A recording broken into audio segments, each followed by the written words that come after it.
आगे प्रभु कह रहे, अपि चेदशि पापेभ्यः सर्वेभ्यः पापकृत्तमः सर्वं ज्ञानप्लवेनैव व्रजिनं संतरिष्यसि। अगर तू सबसे बड़ा पापी भी है, बहुत अधिक पापी भी है, तो मेरी बात मान ले, तो इस नौका पे बैठ जाएगा और पार हो जाएगा, ज्ञान रूपी नौका पे। जैसी तुम्हें पद्धति बताई उस तरह से चलोगे तो चाहे जितने बड़े पापी हो, तुम संसार समुद्र से पार हो जाओगे, परमानंद में डूब जाओगे।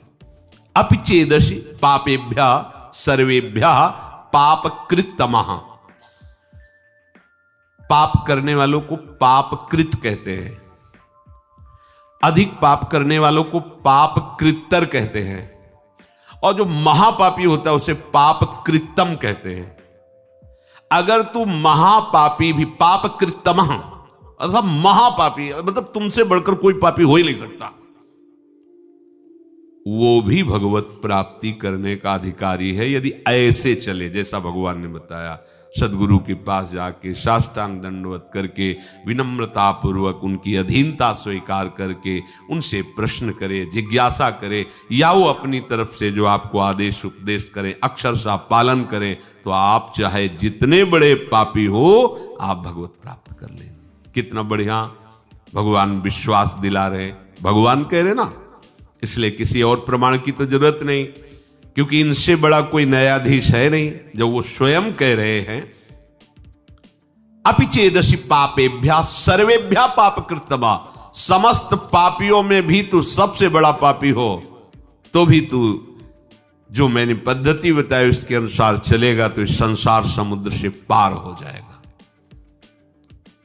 आगे भी भगवान ने कहा, अपि चेत सुदुराचारो भजते माम अनन्य भाग साधुरेव समन्तव्या सम्यक व्यवसिता ही सहा। भगवान का एक कथन बड़ा सुख देने वाला है, आश्वासन देने वाला है। तात्पर्य यह है कि जो पापों का त्याग करके साधन में लगा हुआ है उसका तो कहना ही क्या है। देखो, कोई अपने को ये ना समझे कि हम बहुत बड़े श्रेष्ठ हैं। हम सबको उसी गंदगी से प्रभु ने उठाया है जिसे हम देखकर घृणा करते हैं ना, हम वहीं से हैं। बिल्कुल कहीं कोई श्रेष्ठता का अपने में आरोप न कर ले।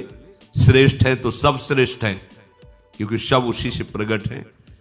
और ये जितने विकार हैं इन्हीं से हमें उठाया गया है। हम इन्हीं में गिरे पड़े थे, अब भी गिरे पड़े हैं। अगर वो अपनी बाहुओं से सुरक्षित न रखे, अजान बाहु अभेद भुजदंड मूल पीनन ससानुकूल, अगर वो हमारी सुरक्षा न करे तो अब भी हम वहीं फिसल के पहुंच जाए।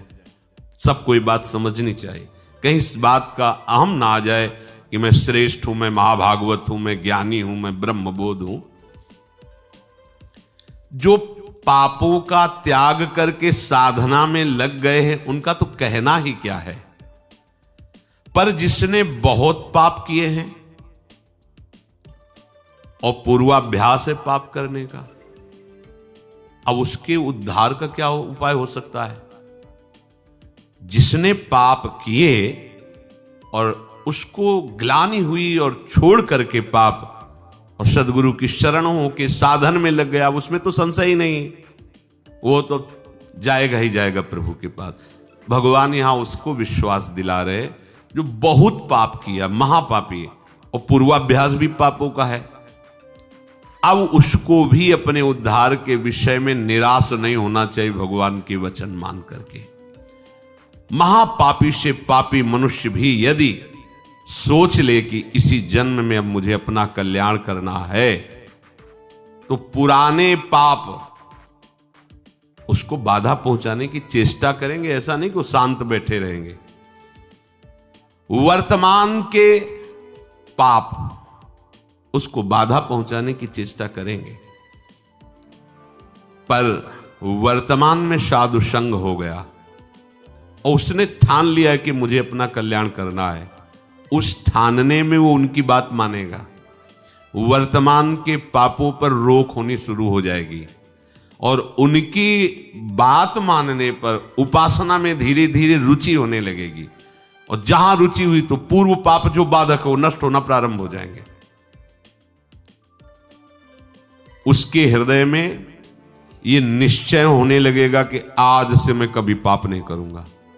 ध्यान दीजिए, ये कब हम जाने कि हमारे पुराने पाप नष्ट हो रहे हैं? तुम्हारे हृदय में जब ये निश्चय होने लगे आज से मैं पाप नहीं करूंगा, तो आपका हृदय इतना पवित्र होने लगा है कि पाप ना करने का, निश्चय करने का अधिकार कर रहा है। केवल भगवत प्राप्ति के लिए ही अब मैं चेष्टा करूंगा। उसके पापों का नाश होते देर नहीं लगती। जहां ऐसा निश्चय किया, फिर समझ लीजिए, पुराने पाप जो बहुत समय से कर रहे हैं वो भगवत मार्ग में नहीं आने देते, आने ही नहीं देते। वो बहुत बड़े बंधन है। कहीं भगवत कृपा से साधु समागम के शब्द पड़े और ये लगा कि मैं तो महान पाप करने वाला नीच हूं, मेरा कल्याण कैसे होगा? देखो वचनों का प्रभाव, सत्संग सुनने से मेरा कल्याण कैसे होगा, ये बात आ गई। अच्छा, कल्याण तो साधु महात्माओं के संग से, सत्संग से होता है, मेरा अभ्यास वर्तमान में पाप करने का कैसे बनेगा? उनके समीप गया, अपने कल्याण के लिए जो चेष्टा करनी चाहिए वो संत महात्मा बताने लगे। उनके शासन में ध्यान रखना है। यदि आप जैसे वाल्मीकि जी ब्रह्म के समान हो गए तो उन्होंने संत का शासन स्वीकार कर लिया। जब तक हम नावे तब तक ये बैठे रहना हो, तो नाम सीधा नहीं जप सकते तो उल्टा जपो, मरा मरा मरा, सिद्ध हो गए। संत का शासन संपूर्ण दुर्वासना और पाप का नाश करने के लिए होता है। जहां उस संत का शासन स्वीकार किया तो हृदय में बात आने लगती है, अब लो नशानी, अब ना नशा, बहुत पाप किया, अब नहीं करूंगा, हो गया। ये जब आने लगे तो जान लो पूर्व जो पाप बाधक थे वो नष्ट हो गए। तभी ये बात, जो पे दुष्ट हृदय सोई हुई, मोरे सन्मुख आओ की सोई।